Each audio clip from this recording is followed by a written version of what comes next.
Dalam tugasan pertama ini, kami diberikan tajuk berkaitan dengan iman, Islam dan ihsan dan hubungannya dengan tasawuf. Secara umumnya, perbincangan kami adalah berlandaskan kepada satu hadis panjang yang dikenali sebagai hadis Jibril alaihissalam yang membicarakan berkaitan dengan iman, Islam dan ihsan. Berikut adalah perkongsian kami berkaitan dengan tajuk ini.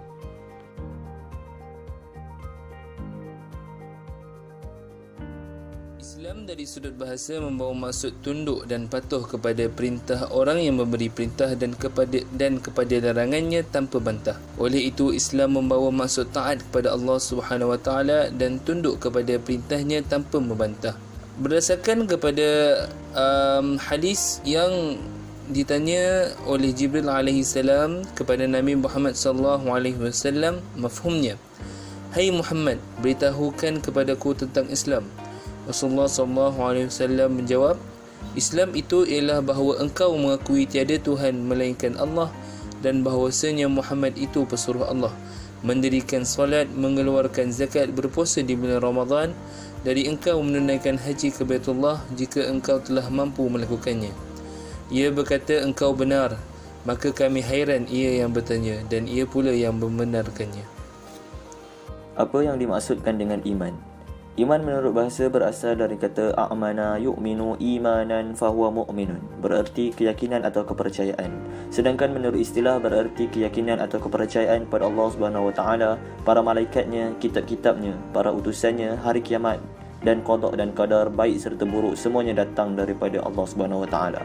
Berdasarkan kepada hadis Jibril alaihi salam, kemudian ia bertanya lagi, beritahukanlah aku tentang iman. Rasulullah SAW menjawab, iman adalah engkau beriman kepada Allah, malaikatnya, kitab-kitabnya, para rasulnya, hari kemudian, dan engkau beriman kepada takdir Allah yang baik dan yang buruk. Ia berkata, engkau benar. Yang pertama ialah beriman kepada Allah. Beriman kepada Allah berarti percaya kepada kewujudannya sebagai Tuhan yang sempurna sifatnya secara mutlak, pencipta alam ini, penyusun peraturannya dan pengatur jalannya. Allah Subhanahu Wa Taala merupakan Tuhan yang wajib disembah dan diakui kemuliaannya, kekuasaannya dan dipatuhi hukum hakamnya. Firman Allah Subhanahu Wa Taala, dan Tuhan kamu itu Tuhan yang satu, tiada Tuhan melainkan Dia, yang Maha Pemurah lagi Maha Penyayang. Sesungguhnya dalam penciptaan langit dan bumi silih bergantinya malam dan siang, bahtera yang berlayar di laut membawa apa yang berguna bagi manusia, dan apa yang Allah turunkan dari langit berupa air. Lalu dengan air itu dia hidupkan bumi sesudah mati, dan dia sebarkan di bumi itu segala jenis haiwan dan pengisaran angin dan awan yang dikendalikan antara langit dan bumi. Sungguh terdapat tanda-tanda keesaan dan kebesaran Allah bagi kaum yang memikirkannya. Surah Al-Baqarah ayat 163-164. Yang kedua ialah beriman kepada malaikat. Malaikat dalam Islam merupakan hamba dan ciptaan Allah Subhanahu Wa Taala yang dijadikan daripada cahaya lagi mulia dan terpelihara daripada maksiat. Mereka tidak berjantina, tidak bersuami atau isteri, tidak beribu atau berbapa dan tidak beranak. Mereka tidak tidur dan tidak makan serta tidak minum. Mereka mampu menjelma kepada rupa yang dikehendaki dengan izin Allah. Sebagai contoh, malaikat datang kepada kaum Lut yang menyerupai lelaki yang kacak. Firman Allah Subhanahu Wa Taala, وَجَاءَهُ قَوْمُهُ يُهْرَعُونَ إِلَيْهِ وَمِنْ قَبْلُ كَانُوا يَعْمَلُونَ السَّيِّئَاتِ قَالَ يَا قَوْمِ هَؤُلَاءِ بَنَاتِي هُنَّ أَطْهَرُ لَكُمْ فَاتَّقُوا اللَّهَ وَلَا تُخْزُونِي فِي ضَيْفِي أَلَيْسَ مِنْكُمْ رَجُلٌ رَشِيدٌ. Surah Hud ayat 78. Ketiga ialah beriman kepada kitab-kitab. Ajaran serta hukum hakam Allah telah diwahyukan Allah Subhanahu Wa Taala dan Rasulnya melalui Al-Quran dan juga suhuf. Oleh itu, beriman kepada sekalian kitab Allah Subhanahu Wa Taala merangkumi semua kitab dan suhuf-suhuf yang diturunkan oleh Allah Subhanahu Wa Taala. Hukumnya adalah wajib.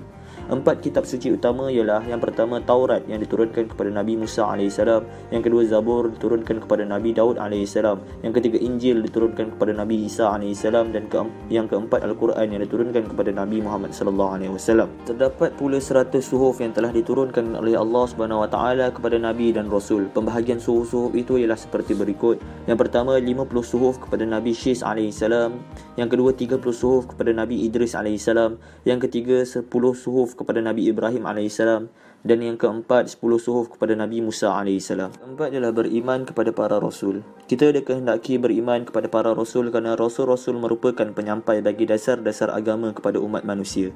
Kepercayaan kepada rasul adalah wajib menurut ayat Al-Quran. Para rasul dipilih oleh Allah SWT daripada kalangan manusia untuk menyeru manusia agar mentauhidkan Allah SWT dan beribadat kepadanya, sebagaimana firman Allah SWT dalam Al-Quran. A'udzubillahi minasyaitonirrajim. Amana ar-rasulu bima unzila ilaihi min rabbi wal mu'minun kullun amana billahi wa malaikatihi wa kutubihi wa rusulihi la nufarriqu baina ahadin min rusulihi wa qalu sami'na wa ata'na ghufranaka rabbana wa ilaikal masir. Yang bermaksud telah beriman rasul itu dengan apa yang telah diturunkan kepadanya daripada Tuhannya, dan orang yang beriman semuanya beriman dengan Allah dan malaikatnya, kitab-kitabnya dan sekalian rasulnya. Kami tidak membezakan antara seseorang daripada rasulnya. Firman Allah daripada surah yang lain, dan Ibrahim ketika dia berkata kepada kaumnya, sembahlah akan Allah dan takutlah kepadanya. Surah Al-Ankabut ayat ke-16. Dan sesungguhnya kami utuskan Nuh kepada kaumnya, lalu dia berkata, hai kaumku, sembahlah akan Allah. Surah Al-Mu'min ayat 65. Yang kelima ialah beriman kepada hari akhirat. Beriman kepada hari akhirat bermaksud percaya dengan penuh yakin tanpa sebarang keraguan bahawa selepas kehidupan di dunia ini, kita pasti akan berhadapan dengan hari pembalasan. Pada hari tersebut, manusia akan dibangkitkan dan segala amalan mereka akan dihitung untuk diberikan balasan yang setimpal dengan amalan itu. Kehidupan yang sebenarnya ialah pada hari akhirat nanti, sebagaimana firman Allah SWT yang bermaksud, dan tidak ada kehidupan di dunia ini melainkan sia-sia dan permainan, dan sesungguhnya negeri akhirat itu ialah kehidupan yang sebenarnya kalau adalah mereka mengetahui. Surah Al-Ankabut ayat ke-64. Demikianlah keadaan manusia setelah mati. Kematian bukanlah selama-lamanya kerana manusia akan dibangkitkan semula. Firman Allah SWT yang bermaksud, pada hari kami gulung langit sebagaimana menggulung kepingan helaian bagi tulisan-tulisan. Sebagaimana kami mulai kejadian pertama, kami akan kembalikannya sebagai perjanjian atas kami. Sesungguhnya kami akan melaksanakan. Surah Al-Anbiya ayat 104. Yang terakhirlah beriman kepada qada dan qadar. Sebagai manusia yang dijadikan oleh Allah SWT, kita sering diduga dengan pelbagai masalah yang bertujuan untuk menguji keredaan kita terhadap kebesaran Allah SWT. Kita percaya bahawa setiap perkara yang berlaku itu adalah ketentuan Allah, maka kita wajib percaya kepada qada dan qadar. Sesuai dengan hadis Rasulullah SAW, iaitu tidak beriman seseorang hamba sehingga dia beriman dengan 4 perkara, iaitu menyaksikan bahawa tiada Tuhan melainkan Allah, dan bahawasanya aku Rasulullah yang diutuskan dengan benar, dan beriman dengan mati, dan beriman dengan kebangkitan sesudah mati, dan beriman dengan qadar, iaitu takdir. Kesimpulannya, iman mesti disertakan dengan amal soleh. Amal soleh bererti melaksanakan segala perintah Allah SWT dan meninggalkan larangannya. Iman tanpa amal yang mulia tidak mendapat tempat dalam Islam. Maka jelaslah bahawa kombinasi Islam dan iman akan membentuk seseorang Muslim sejati yang tunduk dan patuh kepada Allah SWT secara zahir dan batin. Saya akan menerangkan mengenai ihsan. Berdasarkan hadis riwayat Abu Hurairah, di mana malaikat Jibril bertanya kepada Rasulullah sallallahu alaihi wasallam, "Fakhbirni anil ihsan." Qala, "An ta'budallaha ka'annaka tarah, fa in lam takun tarah, fa innahu yarak." Yang bermaksud, maka beritahuku tentang ihsan. Baginda sallallahu alaihi wasallam menjawab, sesungguhnya kamu beribadah kepada Allah seolah-olah kamu melihatnya, jika kamu tidak melihatnya, tetapi dia melihatmu. Hadis ini riwayat Muslim.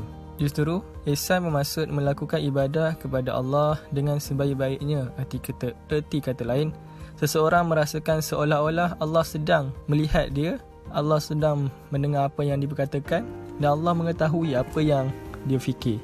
Itu adalah berdasarkan daripada hadis riwayat Abu Hurairah. Di antara pertanyaan daripada malaikat Jibril kepada baginda sallallahu alaihi wasallam.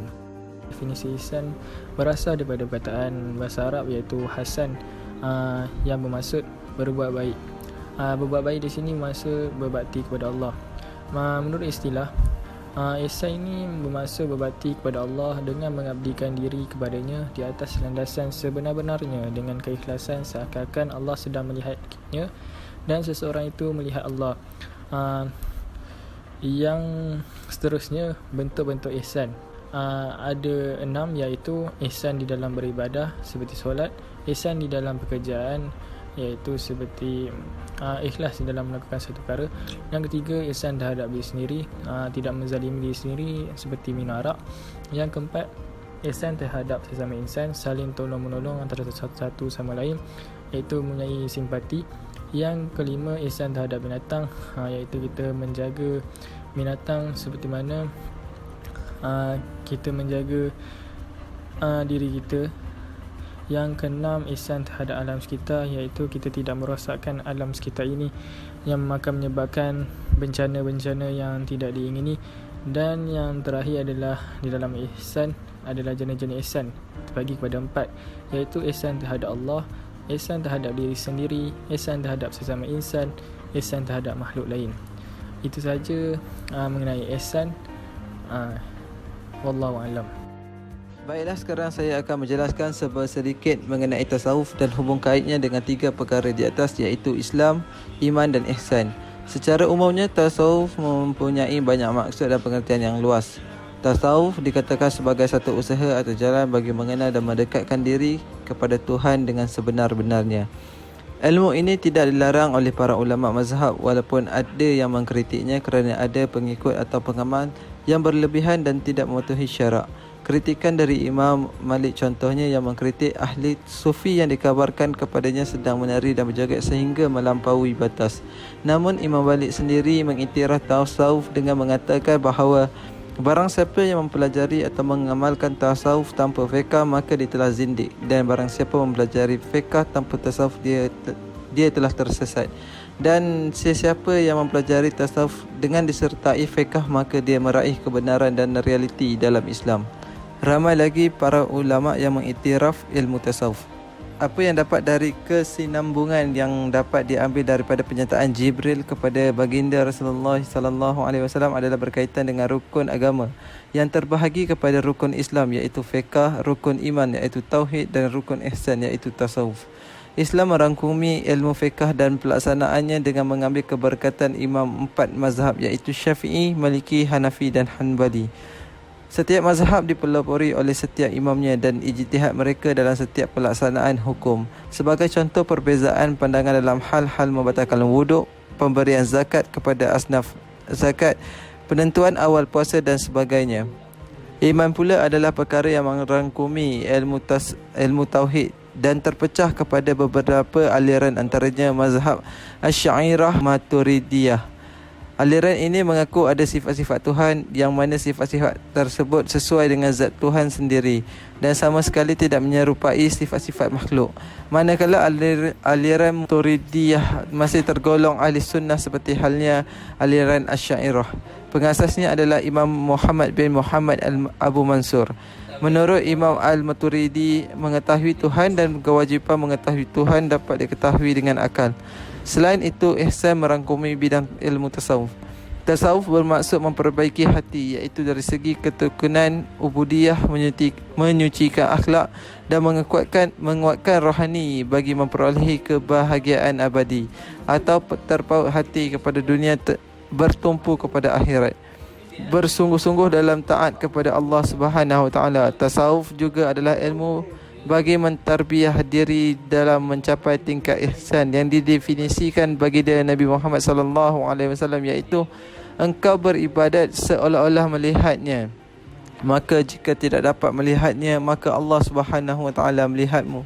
Atau dengan istilah kaum sufi adalah musyahadah dan muraqabah seperti yang dihuraikan sebelum ini.